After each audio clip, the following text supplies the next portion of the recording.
we examine the Technic, a proposed technocratic American superstate, in today's video.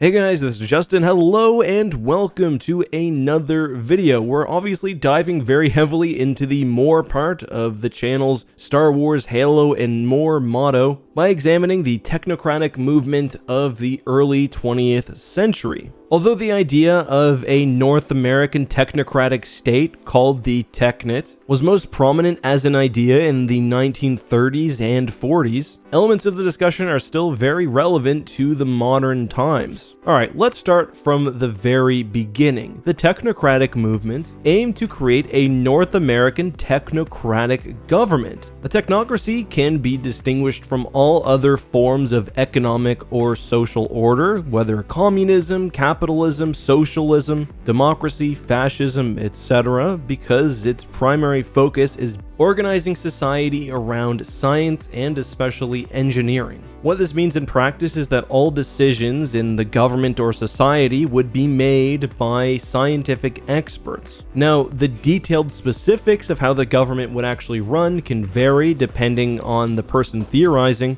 but the Technic, which again was this proposed American technocratic superstate, had a very specific envisioned structure which we'll be discussing today. Arguably the founder of Technocracy and the main face of the Technate was a man known as Howard Scott. Scott saw several major issues with the way society was set up in the post-industrial revolution era. First of all, he saw engineers as being the ones who primarily ran society as it existed even at the time. He gives the example of lights in an auditorium. It's the engineers responsible for turning those lights on, whereas the elites of society, from bankers to politicians, are really just interfering with that. He believed, as I mentioned, that scientists and engineers in specific fields would be the best people to lead society, and I'll come back to that in just a moment, because that was only one of the major issues he saw with society at the time. The other was a seeming conflict between the productivity brought on by the Industrial Revolution and the demands of modern capitalism. Put another way, he believed that politics and money were rules of pre-technology which were being carried forth by society to its detriment. And the real key to this is that Scott believed with maximum productivity that society could reach a post-scarcity status, that there would be enough for everyone, specifically on North America, or sometimes the Americas generally, and that's because America is diverse, resource-rich, and generally well-situated on the earth.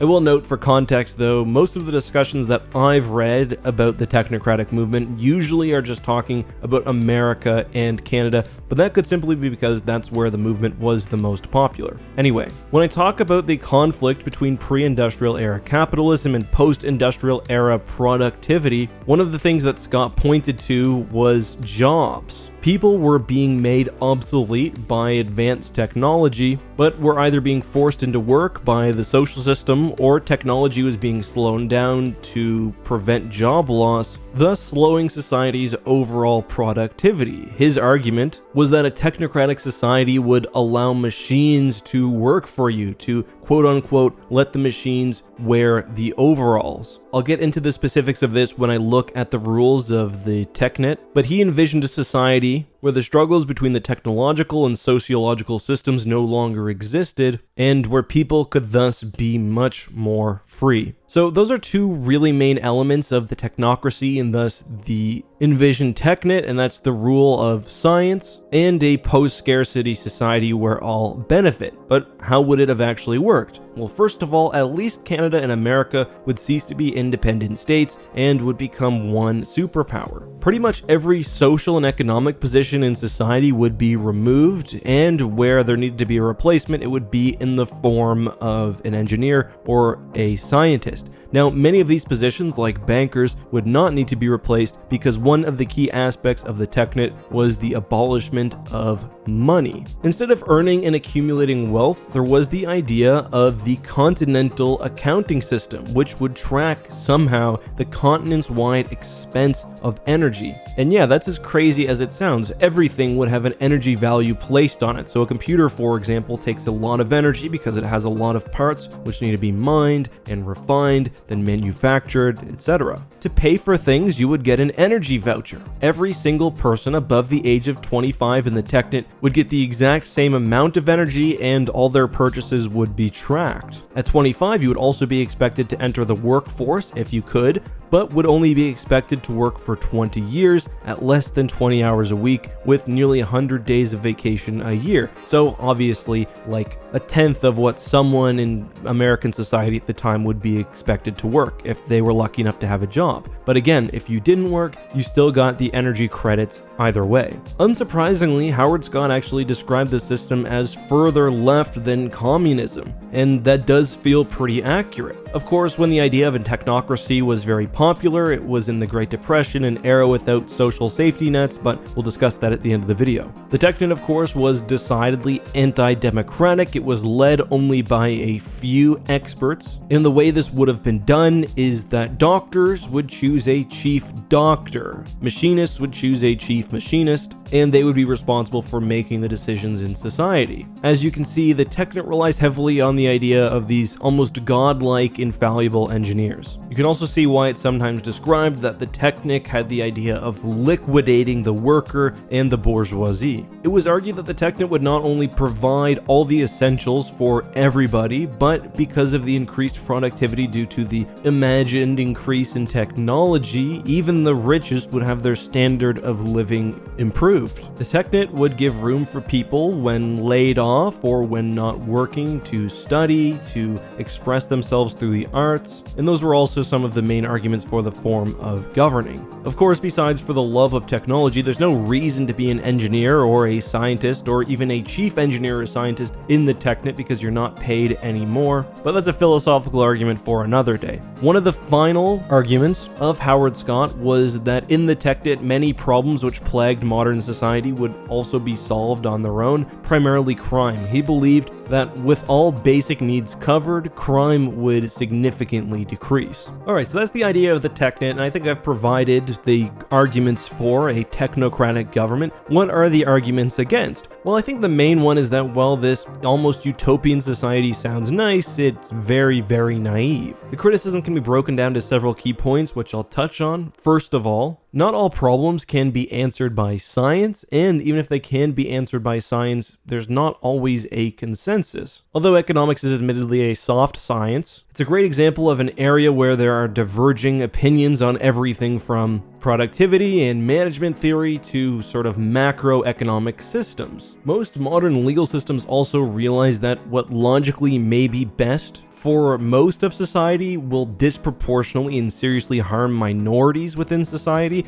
not just racial minorities, but minorities of any type. And usually the legal system and the judicial system has checks and balances maintained to protect the individual. I don't see how this society necessarily maintains that individualistic protection, which I do think is needed. The Technate, I think, also overpromises. Scott said that we have the ability to feed everyone, but we are hanging on to an economic movement which is preventing us from enjoying technology. That, in principle, I can get behind, but I don't think we've reached a total post-scarcity era for everything that people want to consume. Now, does that mean that the current system we're in, where the richest can buy literally whatever they want and the poorest can't afford to eat, is any more fair? No, but I do think we need to point out the idealism where it exists, and some of this does come from, I think, an overestimation of the advancements technology would offer without the current trappings of modern society, but ultimately that comes down largely to guessing by me, and it's not really very helpful. Related to that point, but also the prior one, is also my argument that I don't think removing money or housing or any other key issues removes crime and social problems to the extent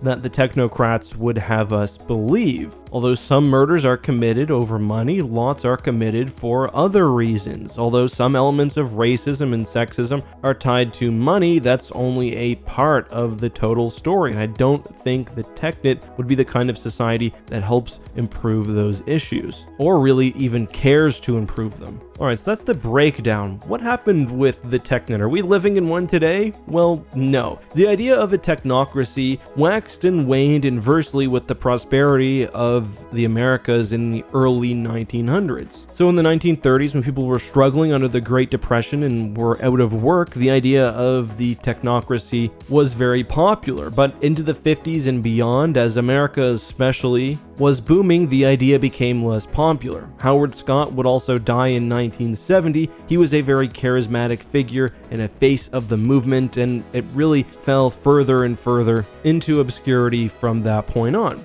That being said, I do think there are things we can learn from the technocratic model, or at least issues that are worth discussing today. And one thing we have to look at is the way that modern science and modern technology is being hindered by capitalism and what the technocrats would call pre-industrial revolution societal ideas. For example, you hear of technology being designed to break, or farmers destroying fields or pouring milk down drains. Those practices as a whole do not help society, but are the effects of our economic system. And in a way, this has gotten significantly worse since the 1930s. Machines are becoming more and more advanced. Artificial intelligence may play a role in replacing people's jobs, and we need to figure out as a society what we're going to do with people who no longer have their jobs anymore. We see things like universal basic income be developed in response to that. Those, in a way, are technocratic ideas. We also, in modern society, do see experts frequently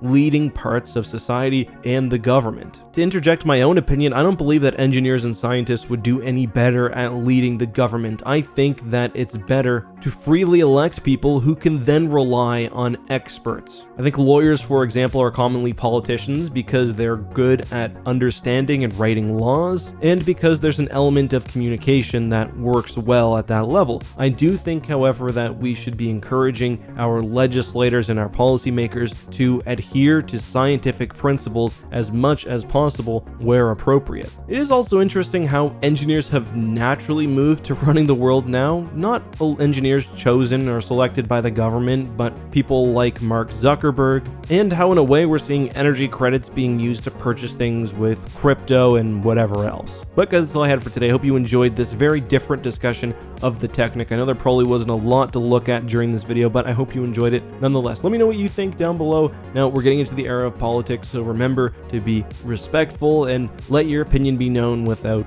obviously insulting anyone or whatever else. I also want to give a special thank you to the CBC documentary Welcome to the Technate for informing a lot of this video. Links to that as well as all of the stock footage used down in the description. Until next time though guys, have a good one, be safe, and may the Force be with you.